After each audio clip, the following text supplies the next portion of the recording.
Assalamualaikum, kembali lagi di channel Legowo Story.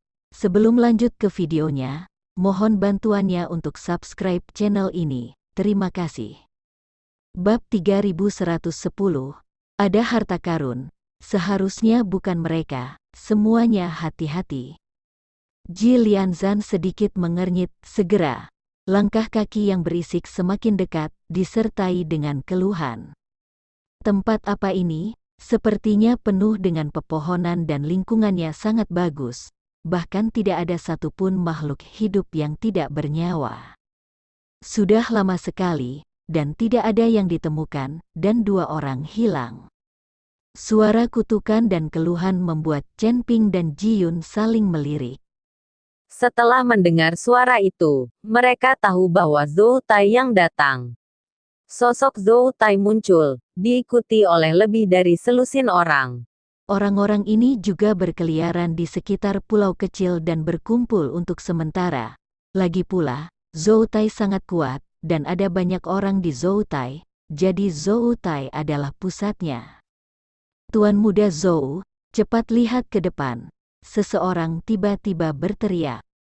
Altar, itu altar. Jika ada altar di sini, pasti ada yang bagus.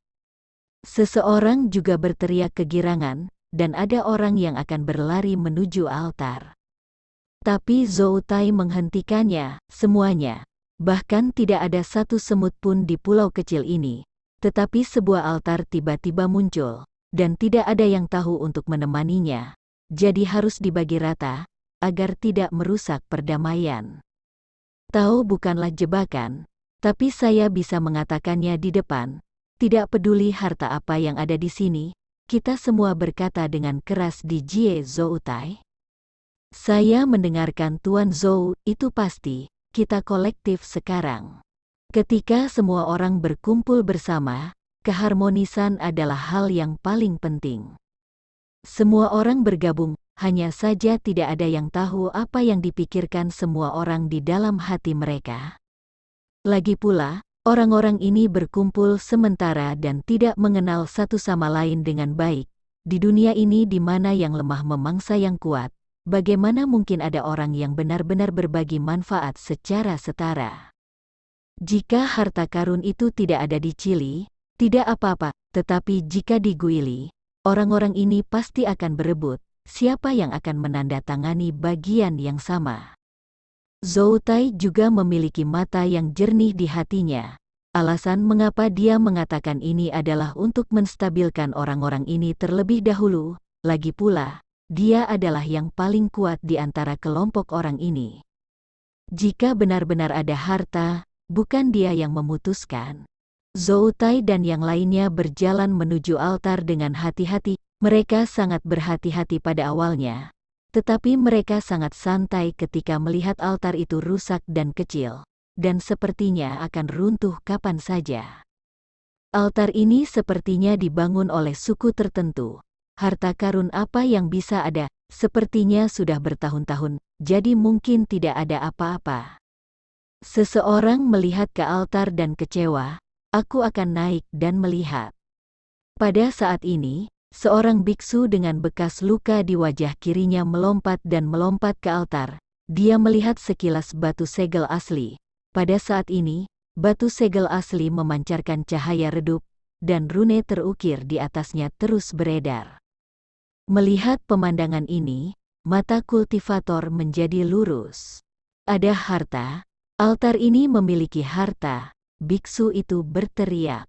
Begitu mereka mendengar ada harta karun, semua orang bergegas menuju altar. Ketika mereka melihat batu segel asli, wajah mereka penuh keterkejutan. Tidak ada yang mengira akan ada batu seperti itu di altar yang bobrok. Hanya saja orang-orang ini tidak memiliki formasi sihir, jadi mereka tidak tahu rune apa yang diukir di atas batu kasar. Batu ini sekilas terlihat seperti harta karun, apa yang diukir di atasnya. Seseorang sangat penasaran, dan mau tidak mau mengulurkan tangan untuk menyentuhnya. Tetapi ketika dia menyentuh batu segel asli, kekuatan yang kuat langsung menjatuhkan biksu itu. Melihat ini, semua orang bergegas menjauh dari batu segel asli dengan ketakutan, dan melihatnya dengan heran. Aku tidak menyangka batu ini memiliki serangannya sendiri. Itu pasti harta karun, kita harus menemukan cara untuk mengambilnya. Zhou Tai melihat batu segel asli dengan mata cerah. Bab 3111, omong kosong. Jika ini bisa diukir menjadi senjata, itu pasti yang terbaik. Aku belum pernah melihat batu semacam ini. Seseorang mengikuti, tapi karena batu segel aslinya agresif, tidak ada yang berani mencobanya dengan santai. Tapi saat ini, Chen Ping dan yang lainnya yang bersembunyi tidak jauh tampak sedikit cemas. Kamu idiot, ini adalah batu segel asli. Jika kamu memindahkannya dengan santai, akan merepotkan untuk melepaskan benda yang tersegel. Tuan Chen, haruskah kita menghentikan mereka? Jilian Zan bertanya pada Chen Ping. Chen Ping merenung sejenak, lalu mengangguk. Oke, ayo keluar dan beritahu orang-orang bodoh ini bahwa batu ini tidak bisa dipindahkan begitu saja. Setelah selesai berbicara, Chen Ping keluar bersama Jilian Zan dan yang lainnya. Zhou Tai memimpin orang-orang untuk berpikir tentang cara mengambil batu itu, dan dia sedikit terkejut ketika dia tiba-tiba menemukan Chen Ping dan yang lainnya muncul. Itu kamu, kenapa kamu di sini? Zhou Tai tahu bahwa Chen Ping dan yang lainnya pergi dengan kura-kura suci, tetapi tanpa diduga mereka juga datang ke pulau kecil ini. Zhou Tai, batu ini adalah batu asli dari segel, dan wajah yang terukir di atasnya adalah formasi segel. Kamu tidak dapat memindahkannya dengan santai karena kamu tidak tahu apa yang disegel di bawahnya. Jika itu adalah monster yang menakutkan, orang-orang ini akan mati. Chen Ping memperingatkan Zhou Tai. Setelah semua orang mendengar apa yang dikatakan Chen Ping, mereka menjauh dari batu segel asli. Melihat ini, Zhou Tai buru-buru berkata, kamu tidak perlu mendengarkan kentutnya. Dia hanya ingin mencegah kita mendapatkan batu ini. Mereka menjaga di sini secara diam-diam, dan mereka juga ingin mendapatkan batu ini. Batu segel omong kosong macam apa yang hanya untuk orang-orang, apakah kamu tidak mempercayainya? Ketika Zhou Tai mengatakan ini, para biksu yang percaya pada Chen Ping mulai meragukan motif Chen Ping. Zhou Tai, aku membujukmu untuk menyelamatkanmu.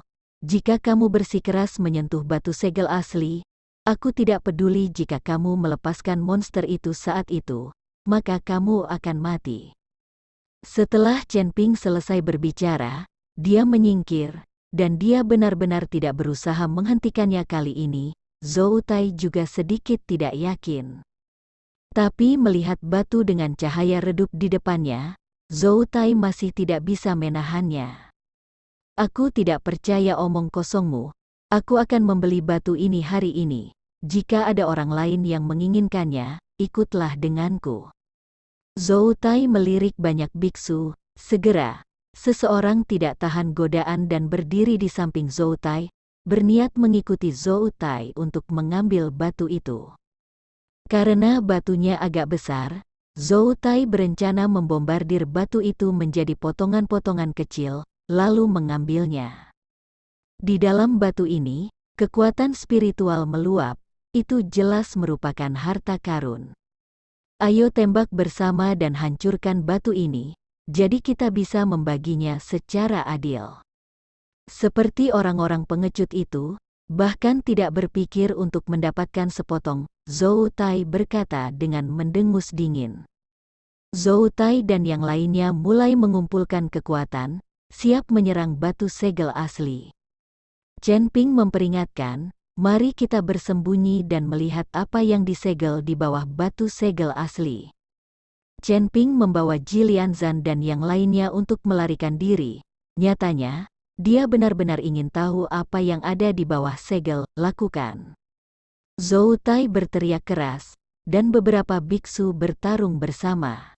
Kekuatan besar berayun keluar dari telapak tangan semua orang, langsung menuju batu segel asli. Ledakan, dengan suara keras, batu segel asli dibombardir dan dihancurkan, dan batu-batu yang berserakan menutupi tanah. Hanya saja tidak ada rune yang mengalir di bebatuan yang pecah ini, dan tidak ada kekuatan spiritual yang meluap.